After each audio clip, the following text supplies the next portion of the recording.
Sitrep channel. I'm your host, Pete, and let me make sure my hold on. There's my microphone. Heck yeah. All right. Sorry, folks. A little bit of an audio issue on that front end. Well, I'll repeat myself. Thanks for joining me once again, and it's good to have you with us. So today I want to talk about something very specific, right? Everyone's talking about this this bimbo on TikTok who this immigrant who's basically a douche, and he's going around saying, "Yeah, you can go and invade houses. You just take what you want," and refers to his little baby as his American moneymaker. Um, this guy, if he was, he's one of two things. Either this guy is trolling all of the Western world, like all of Central and South America and the US, or he's genuinely an asshat. It could be both. I don't know.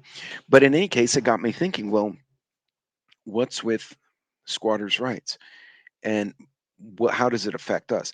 Now, I've heard different things about squatters' rights. The original intent of a squatter's rights was back in the day, if an owner, say a corporation, or say I had multiple properties, left a home unattended and it was starting to fall into disrepair, and someone said, well, I'm going to go live there, and they didn't have a home and they just assumed the home that was not being used, nobody came, and nobody ever came back to claim it. After so many years, that resident could say, well, it's abandoned, can I take it over? Now there's certain conditions, at least in Texas, that you have to take over property tax, you have to get appraised, and basically you have to go through a formal process to make it yours, and the state assumes that the original owner abandoned it. What it was not meant for, and it was also meant for, well, if our landlord's being a shit and decides, oh, your rent is, I don't know, 1,000 a month, and he says, no, I'm going to charge you 4,000 a month, and you refuse to leave because it's an unreasonable increase in rent, you had, as a resident, some protection from just getting kicked out or having your locks changed.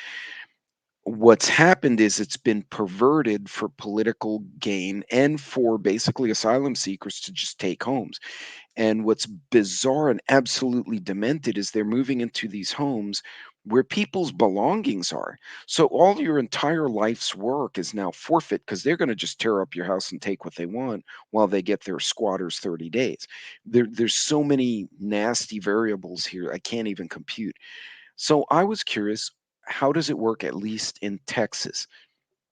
And even though they have substantial rights, there's certain things squatters cannot do. So what this guy is saying, this TikTok schmuck, um, he's not only going to get a lot of these immigrants arrested, he's going to get them in trouble because they don't know any better, right? There, a lot of them are coming here and they're like, "Oh, we can do this," and they just show up.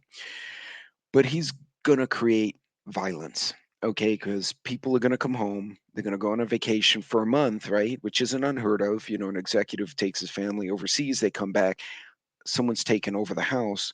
Not like, oh, we snuck in and slept there for 2 days. No, we like took over your freaking house, and people are going to get violent, which I hate to say, I think is what some of our leaders want. They want the violence so they can remove rights to free speech, remove rights to self-defense. That's the end game. Um, Trying to subjugate a populace that can speak freely, has a relatively free press, and freedom of religion, and can fight back. That's hard to do, right? And this aristocracy we have, and it's what they are. They're an aristocracy. The Schwabs and the Gates. They've made a rich aristocracy of themselves. So we have watched kings and queens and nobles return to the world. We just call them different things. Um, we've seen segregation come back, but it's backwards and it's very weird. But anyway, I digress. That's a different video. Um, let's talk about the squatters' rights in Texas. Now, again, mental note, personal note, this is not legal advice. I'm not an attorney. I'm still working on the law degree. However, I do have extensive knowledge of contract law and contracts in general from my business. But also, if you think you have a situation, I would highly recommend you see an attorney and get the proper advice before taking any kind of action. Obviously, unless there's imminent danger. So, what are squatters' rights in Texas? So, this comes from Hemlane.com, and Hemlane is a kind of a research and real estate property kind of website. So let's look here and let's see if I have that. Nope, I did the wrong one. Sorry. And there we go. So, what are squatters' rights in Texas? Squatters' rights, also known as adverse possession, is a legal concept that allows people occupying an abandoned or vacant property to potentially gain legal ownership of that property after a set period of continuous possession, and there are other caveats. In Texas, squatters' rights laws state that the squatter who occupies a property openly, continuously, and hostilely for 10 years or more can legally claim ownership of the property if they're taking care of it. So I'm not going to go into all the things, but here are the requirements. And I'm going to make a short video for the other platforms. I'm going to post it on YouTube and Rumble as well. But so hostile possession, the squatter must occupy the property without the permission of the legal owner. Their possession must be hostile, and that doesn't mean hostile like violence, but hostile in that it's against the owner. And the squatter must be the only occupant during the entire statutory period. So I myself can squat on a property, or myself and my spouse would be considered one union, can squat, but I can't have 27 different homeless people there because that would negate the ability to claim hostile possession or exclusive possession. Then open and notorious possession. Now, it doesn't mean notorious like you're a rapper or anything. What it means is it must be obvious to anyone that the squatter now lives on the property. If you make it hidden, if you're trying to hide that you're there and you're trying to be secretive, that again gives a negative to claiming squatters' rights. As a matter of fact, they go on to say they must make no attempt to hide their occupation. It should be common knowledge in the community they reside there. This gives the true owner adequate notice that their ownership is in jeopardy. At which point, if I have an empty house and the squatters move in and they're behaving normally, like mowing the lawn and going in and out to the grocery store, and the neighbors say, "Hey, Pete, you have a squatter here," I can then take action because I have enough notice. So that's the premise here. Actual possession, the squatter must physically occupy the property. They must treat the property as their own home and land. Merely making occasional use of it or is not sufficient. And then this is the big one too, continuous possession. The squatter must reside in the property without lapse for the entire statutory period of 10 years. So, in Texas, a squatter can potentially gain legal ownership after 10 years. Hold on, my headset's giving me a problem here. Here we go. Uh, so again, and then they go on to describe abandoned and unoccupied properties. An abandoned property is one where the legal owner has stopped maintaining. That's another important one. Stop maintaining, paying. Oh, sorry, hold on. I lost my place here.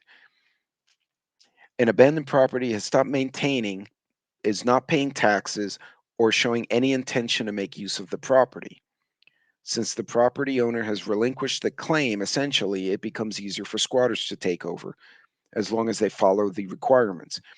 An unoccupied property, the legal owner still maintains and pays taxes on the land and may have a future plans to make use of it. In these cases, it can be more difficult for squatters to claim adverse possession since the owner has established their intention to retain control by maintaining the property and paying taxes.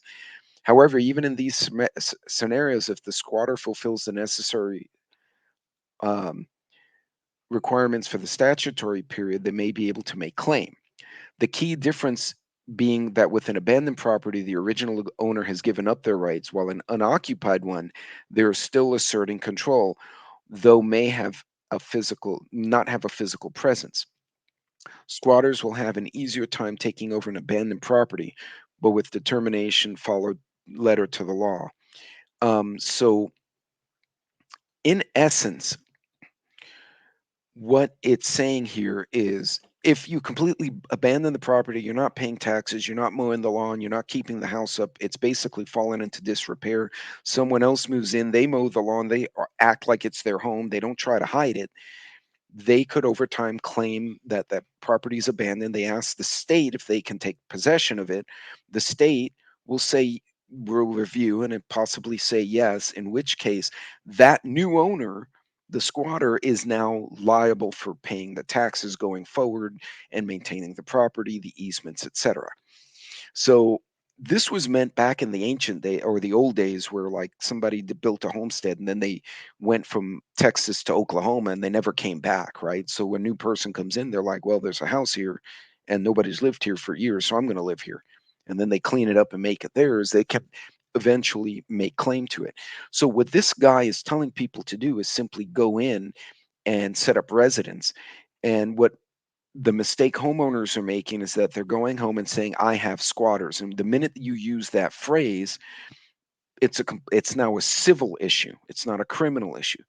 We've actually had uh, several of our Congress people here in Texas say, if you come home and find unknown people have occupied your house, you and you call it in, you say, I have home invaders, I have burglary going on, I have trespassers. The way you say it on the phone is very different. Now, one person even said if you walk into your house and there are people there and you perceive them to be a threat, you have the rights to act accordingly because technically it's your castle. Now, you notice in the language, one, you have abandoned property, right? It's not being taken care of, not being taxes paid for, nothing. The other one, it's an unoccupied property.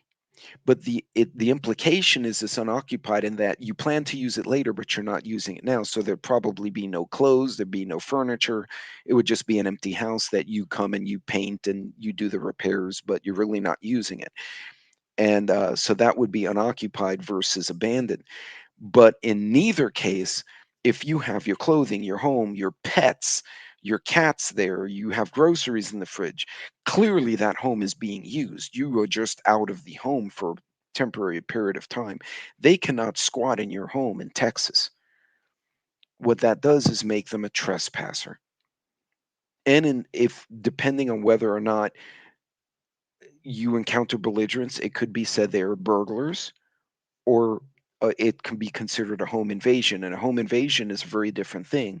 A burglary implies that I'm going into your house when you're not there to steal your stuff. Home invasion means I'm going in there knowing there might be an occupant, not only to steal your stuff, but possibly to cause harm to you.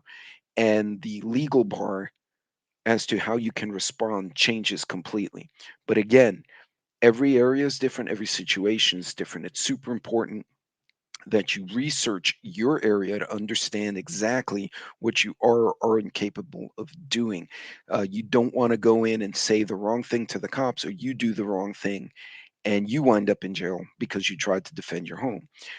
At the same time, you have this meathead on TikTok telling people to just go in and squat on people's homes, and that son of a bitch is going to get someone killed. And personally, if someone squatted in my house and an altercation occurred and I wound up hurting someone or I got hurt as a result of and I could prove that his advice caused it, I would hunt that guy down and sue him and I'd bring him to court for creating that environment.